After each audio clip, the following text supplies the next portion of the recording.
Buenos días, nuevamente estamos aquí en el módulo sobre ecofeminismos rurales y ecofeminismos urbanos.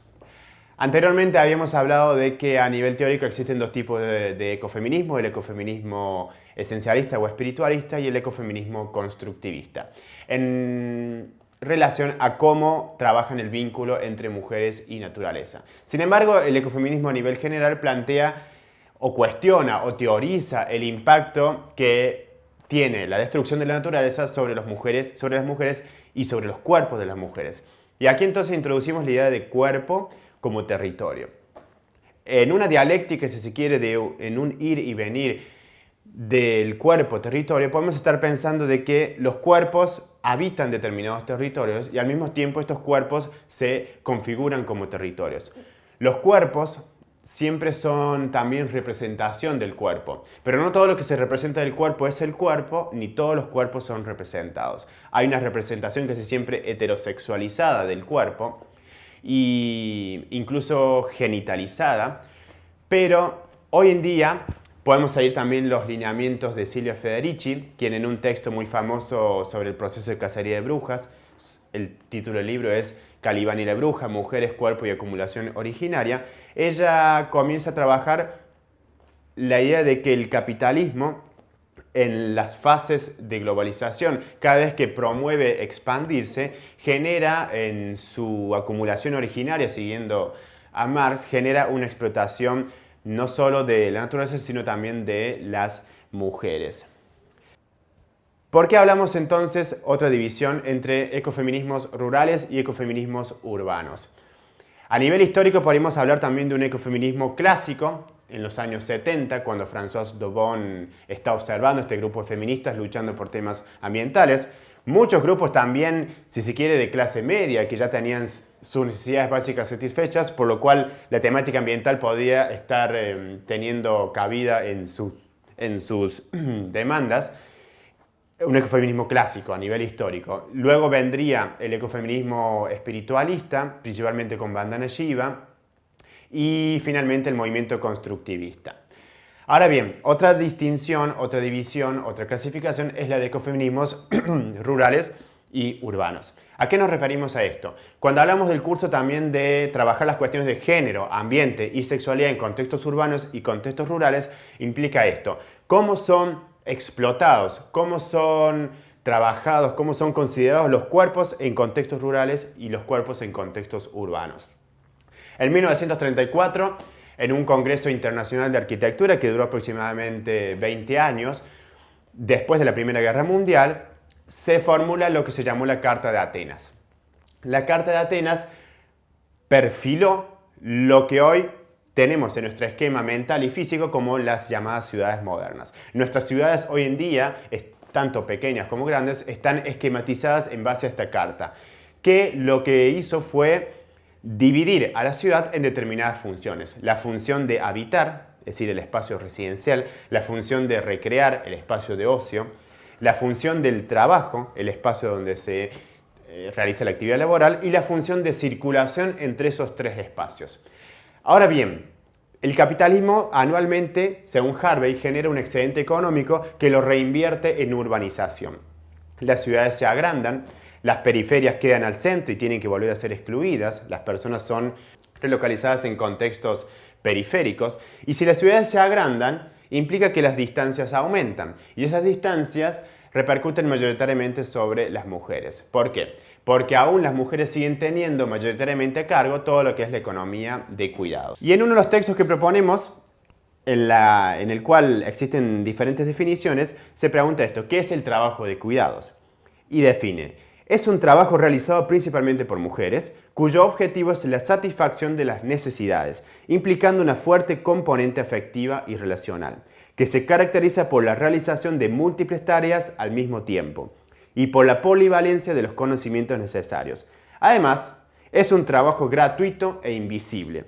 Aunque el trabajo de cuidados incluye el llamado trabajo doméstico, limpiar la casa, comprar y hacer la comida, cuidar a las criaturas, va más allá del ámbito del hogar y se extiende a la ayuda a los negocios familiares o a los trabajos comunitarios, voluntariado, activismo, participación en redes sociales, entre otros. En esta división entre trabajo productivo y trabajo reproductivo, a las mujeres en el capitalismo se le asigna el rol de reproductoras de mano de obra. El cuerpo de la mujer va a ser lo que es la fábrica para los hombres. Las mujeres van a tener la función de parir proletarios. La industria está basada en el proletariado masculino, que es una de las críticas que hace Silvia Federici al marxismo clásico. Esta Carta de Atenas entonces formula o idea nuestra ciudad en base a la modernidad. Estos espacios, las ciudades se agrandan, lo que implica mayor tiempo para las mujeres, porque si anteriormente debían llevar a sus hijos e hijas al colegio próximo o hacer las compras cercano, ahora deben recorrer enormes distancias para realizar esas actividades e incluso luego de la Segunda Guerra Mundial, cuando ingresan al mercado laboral, en su masividad, ahora tienen la doble función laboral, que es la de la doble jornada laboral, incluso en algunos países la triple jornada laboral, en contextos rurales que vamos a ver, lo que implica una pérdida de tiempo y una pérdida de autonomía de este sujeto femenino. La ciudad se agranda, entonces implica más tiempo. El tiempo va a ser una categoría fundamental en el contexto urbano. Después de la Primera Guerra Mundial, la cuestión de la higiene en las ciudades también va a ser muy importante y es por eso que en los años 1920 y 1930 todo lo que es la línea blanca, es decir, los productos electrodomésticos vinculados a la heladera, al lavarropas, distintos productos electrodomésticos van a tener una fuerte impronta en las mujeres. Es decir, si el feminismo comienza a tener una precisión política, por ejemplo, tomemos el caso del cortarse el cabello, por ejemplo, en los años 20, el corte bob, el single bob en las mujeres estadounidenses, también francesas primero, ese corte, un corte así, implicó romper primero con un estereotipo del cabello largo y romper con una idea casi antropológica que existía, que era la de que las mujeres tenían un cerebro más pequeño que los hombres. Entonces ese corte, single bob, permitía ampliar, si se quiere, al menos visualmente, la cabeza de las mujeres. En esta misma época donde estos grupos de mujeres feministas que también comenzaban a habitar bares, comenzaban a tener sexo libre, si se quiere, en esta misma época el capitalismo comienza a imponer esta línea blanca, la línea de los productos electrodomésticos. La ciudad no va a estar pensada sin esta línea blanca. Todos los manuales de buena esposa, principalmente también en la etapa de los 40, 50, cuando escribe Simone de Beauvoir El segundo sexo, van a tener una fuerte importancia aquí. Cuando hablamos entonces del mundo urbano, tenemos que tener en cuenta la categoría de tiempo. Ahora también estos espacios, estas ciudades se construyen para ciertos tipos de cuerpos. No tenemos rampas en todos los lugares, lo cual implica que la ciudad está pensada para un cuerpo normal, que pueda circular libremente sin ningún impedimento, para un cuerpo de tipo delgado también, para un determinado cuerpo con ciertas características. Todo lo que es la economía de cuidado en el trabajo productivo y reproductivo está invisibilizado. Es decir, nunca se paga el labor de ama de casa porque se lo considera, y de aquí lo importante del ecofeminismo, porque hay una idea naturalizada de que a la mujer le corresponde la crianza de los hijos y el cuidado y limpieza tanto de la casa como de los cuerpos. Esta idea esencialista la pone a luz no solo el feminismo, sino principalmente el ecofeminismo, porque estamos hablando de una cuestión ambiental, de una cuestión vinculada al contexto, al medio de vida.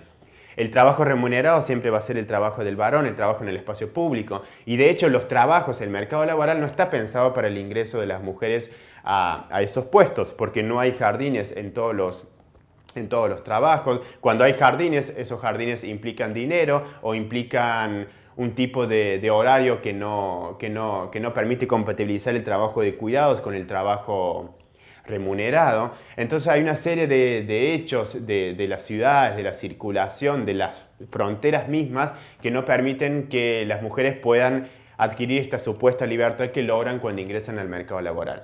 En el caso de los ecofeminismos rurales se plantea la cuestión de las mujeres, cómo trabajan con determinados recursos naturales, donde si en el mundo urbano accedemos al recurso natural a través del producto manufacturado ya comprado, en el mundo rural muchas mujeres tienen que realizar ese proceso de fabricación de los productos. Y aquí hay una crítica también en el marxismo, en el sentido de que Marx hablaba de que el capitalista se queda con una plusvalía del trabajador y lo que se le da al trabajador es para poder mantenerse diariamente y poder regresar al otro día limpito. Ahora bien, si yo como capitalista pago al trabajador determinado salario para que cubra sus necesidades básicas, yo no tengo en cuenta que esas necesidades básicas necesitan ser procesadas. La comida necesita ser cocinada, la ropa necesita ser planchada, los hijos necesitan ser cuidados. Toda esa economía doméstica es realizada aún hoy monopólicamente, aunque con ciertos cambios, con esta idea de la paternidad responsable, de la democratización de las estructuras familiares.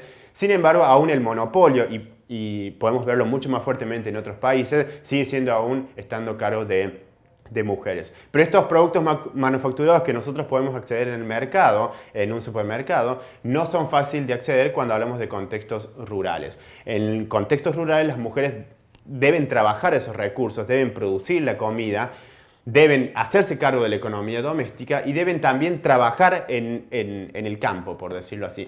Por eso se habla de una triple jornada laboral. Tampoco visibilizamos la violencia machista que existe en el campo, porque muchas veces los medios de comunicación no llegan ahí. Estamos acostumbrados a trabajar la violencia de género en contextos urbanos, pero no en contextos rurales.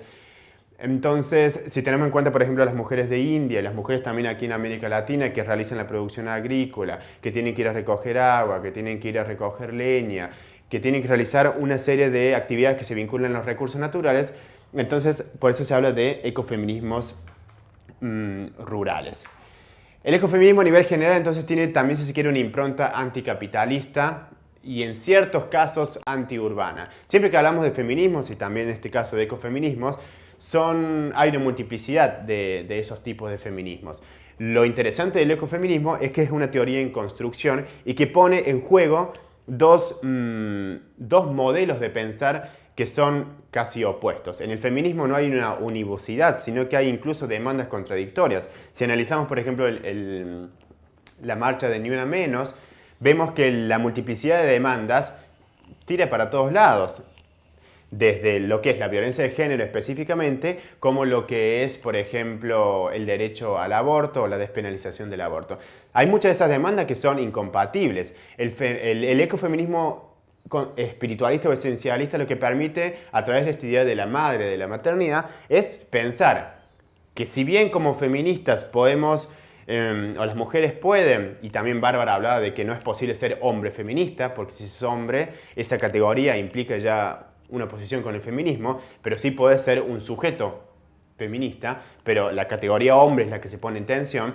Cuando estos discursos chocan, tenemos que tener en cuenta, por ejemplo, que el ecofeminismo permite ver de que si bien podemos reivindicar el derecho al aborto desde el ecofeminismo constructivista, también hay que reivindicar el derecho a la maternidad no como una institución o como un mandato social a imponer, sino como una experiencia para aquellas mujeres que quieran realizarlo, y tener en cuenta también que, aunque queramos reivindicar el derecho al aborto, el derecho a la autonomía del cuerpo de las mujeres, tenemos que estar pensando que hoy en día 70% de las mujeres también son madres. Entonces, ¿qué hacemos con la madre que trabaja? Por eso lo importante, lo político de trabajar al ecofeminismo o al feminismo que reivindica también la maternidad y que por otro lado reivindica también el derecho al aborto. Entonces son teorías que están en proceso de construcción, que están en proceso de debate, de tensión, y no hay por eso, como decía Bárbara también, no hay un feminismo solo, hay una multiplicidad. Pero siempre hay una reducción. Al cuerpo se lo reduce, también al territorio se lo reduce. Y cuando hablamos del cuerpo al cuerpo como territorio, estamos pensando de que el cuerpo es un lugar y las luchas de género son formas por habitar los cuerpos, son formas de habitar los cuerpos. ¿Cómo habitamos? Habitamos a través, hoy en día, de identidades. Entonces, si el cuerpo es un territorio, podemos develar que el cuerpo está siendo explotado de alguna forma. Si de repente los recursos naturales están siendo despojados, y son las mujeres las que se levantan en protección de esos recursos y en protección de sus familias, ahí vemos por qué, y nos preguntamos por qué son, primero, las mujeres las que están luchando por la protección de los recursos naturales. Entonces ahí vemos de que hay una relación, al menos histórica, que vincula género con ambiente. Y no está tan visibilizado eso, de que en las luchas ambientales, principalmente las que ponen el cuerpo, y el poner el cuerpo es una acción política muy fuerte en estos tipos de feminismos, quienes ponen primero el cuerpo son mayoritariamente las mujeres. Y en América Latina hay multiplicidad de casos. Tomamos acá en Argentina Mares de Ituzaingó en Córdoba, Mares del Monte también en Santiago del Estero. Podemos pensar las mujeres campesinas de Brasil, las mujeres amazónicas de Ecuador, las mujeres mapuches en Chile. Una serie de grupos que, si bien no se reivindican como ecofeministas, son mujeres que están luchando fuertemente por sus familias y por los recursos naturales, y donde sus cuerpos están siendo explotados, porque cuando viene una multinacional, muchos de esos hombres que trabajan ahí, incluso que cooptan a sus esposos de estas mujeres, terminan realizando violencia, por ejemplo, violencia sexual. Muchas de estas mujeres suelen ser violadas cuando se realizan estos proyectos mineros, estos enclaves que duran 3 o 6 meses. Entonces hay que trabajar la cuestión de género también en esos contextos a los cuales no estamos acostumbrados, porque los grandes megaproyectos no están acá en la ciudad, que estamos acostumbrados a ver la construcción de un edificio, sino que están alejados en los márgenes, donde no es posible ver el impacto de generar una represa y todo lo que implica los actos de violencia cuando viene una empresa multinacional y se instala allí. ¿Cómo son las relaciones de género cuando se instala ese enclave, por ejemplo? Entonces, si el cuerpo es un territorio, el cuerpo entonces también puede ser explotado, pero también al mismo tiempo que es explotado puede ser una fuente de identidad y una fuente de lucha. Las mujeres luchan desde los cuerpos. ¿Y qué implica luchar desde el cuerpo? Si Foucault dice que el poder circula, y si el lenguaje habla a través de nosotros, si el poder circula a través de nosotros, estamos diciendo también de que habría que hacer un cuestionamiento de que, si según Foucault nadie tiene el poder y el poder no baja del Estado, no hay un poder represivo, y el poder no es fijo, sin embargo hay ricos y pobres. Entonces, ¿cómo compatibilizamos esas dos corrientes? Que el poder circula, nadie lo tiene, pero sin embargo también tenemos una clase social fuertemente marcada. Ahí podemos proponer lo que se llama un límite o una privatización de ese poder. Si el poder circula por los cuerpos, en determinados momentos se frena, hay un freno a esa circulación. Y se frena desde la riqueza misma de los grupos poderosos, o se frena cuando las mujeres y sus cuerpos comienzan a adquirir la reivindicación de luchas. Así que bueno, un poco la idea de trabajar ecofeminismos rurales y ecofeminismos urbanos es poder introducir al menos estas dos corrientes también, trabajando en las ciudades y en el campo, aunque hay también una división ahí que se está desfigurando con el capitalismo de qué es campo y qué es ciudad, pero la idea es introducirse también en estas temáticas, por lo cual les proponemos 2 textos de lectura. Gracias y nos vemos en el último módulo.